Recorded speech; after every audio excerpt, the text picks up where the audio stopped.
ওই যে আমাদের বরিশাল থেকে 2013 সালে একটা লঞ্চ আসছিল ঢাকার উদ্দেশ্যে।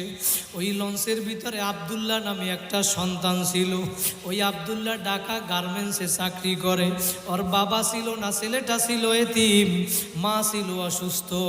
আব্দুল্লাহ বরিশাল থেকে লঞ্চে উঠে ওর মাকে ফোন দিছে, মা তুমি টেনশন করবা না, ওষুধ খাইয়া তাড়াতাড়ি ঘুমাইয়া পড়বা, আমি ঢাকায় পৌঁছাইয়া তোমাকে সকালবেলা ফোন দিব।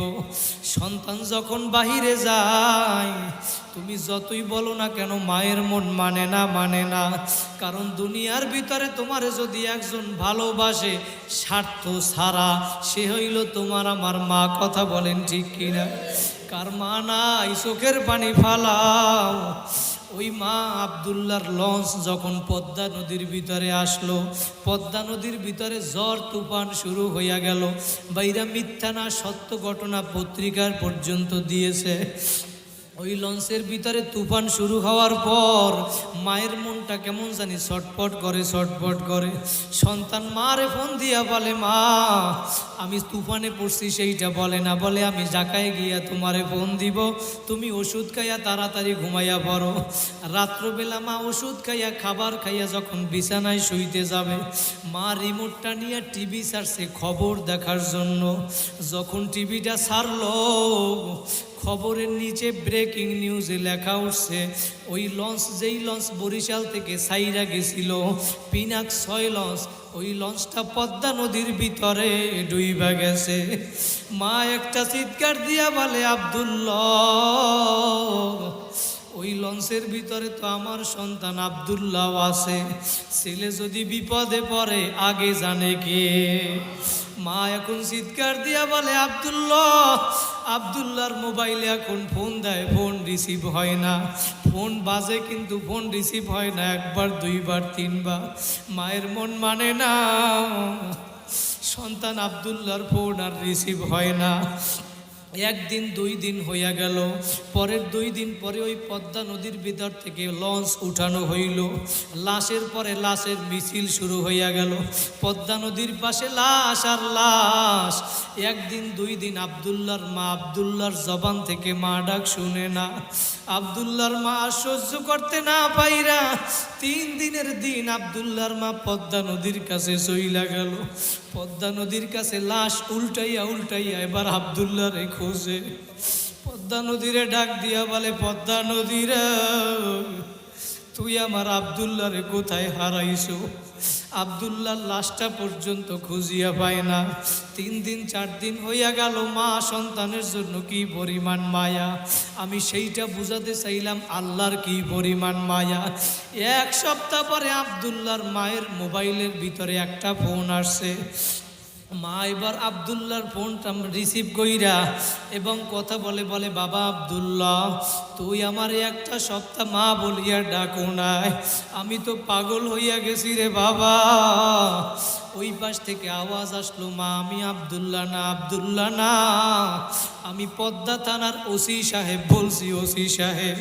মা আমি আপনার সন্তান আব্দুল্লাহর লাশটা পাইছি, ওর প্যান্টের পকেটের ভিতরে মোবাইল পাইছি, মোবাইলের সিমটা খুইলা আমার মোবাইলে ঢুকাইলাম, ডায়ালে একটা নাম্বার পাইছি, মা লেখা। মা এই মা নামে আপনারে আমি ফোন করলাম, মা পদ্মা থানা থেকে আব্দুল্লাহর লাশটা আইসা নিয়ে যাইয়েন। ওই আব্দুল্লাহর লাশ 1 সপ্তাহ হইয়া গেল, পইচা গন্ধ বের হইয়া গেল, মানুষ কাছেও যাইতে পারে না। আব্দুল্লাহর মা পদ্মা থানায় গিয়া আব্দুল্লাহর ওই পচা লাশটা কোলের মধ্যে লইয়া ডাক দেয়, বাবা আব্দুল্লাহ। ওই লাশের ভিতরে পত্রিকায় লেখছে, ভিডিও আমরা দেখছি, ওই লাশের ভিতরে আব্দুল্লাহর গালের ভিতরে, মুখের ভিতরে মা চুমা দেয়। ওর পচা গোস্ত মায়ের ঠোঁটের সাথে চুমার কারণে লাইগা পড়ে।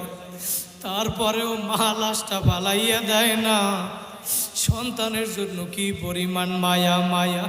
এইখানে অনেক সন্তানরা আসো মা বাবারে গেরা মারি রাইখা আসছো, অনেক সন্তানরা আসো 3 কান 5 কান সাদা কাপড়ের প্যাকেট বানাইয়া মা বাবারে কবরে পালাইয়া রাখছো।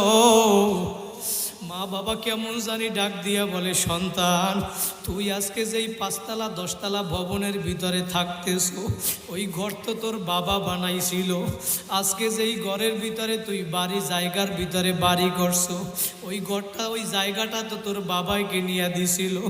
আজকে তুই ওই মাহফিলে বইসা জামিয়া তালিমুন্নেসা মাদ্রাসার ময়দানে বইসা তোর মা বাবার একটু মনে কর, দোয়া কর, তোর 2 ফোঁটা চোখের পানি ফালা। সন্তান, মা তোমার আমার কেমন মা ছিল, দুনিয়ার ভিতরে যখন মা ছিল তখন বোঝো নাই, বোঝো নাই।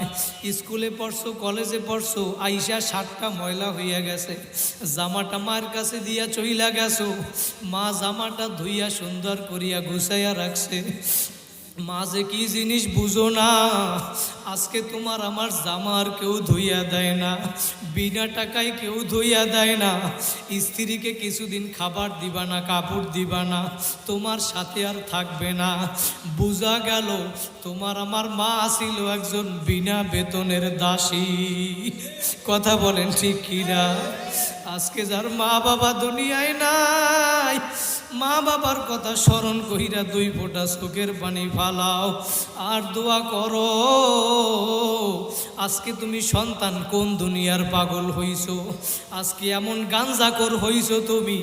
মা বাবার কবরের পাশে গিয়া একটু দোয়া করবা, রব্বির হামহুমা কামা রব্বায়ানি সগীরা।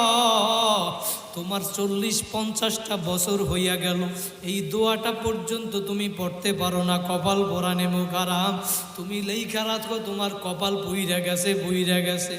মা বাবার কবরের পাশে যাইয়া চোখের পানি ফালাও আর বলো, রব্বির হামহুমা কামা রব্বায়ানি সগীরা।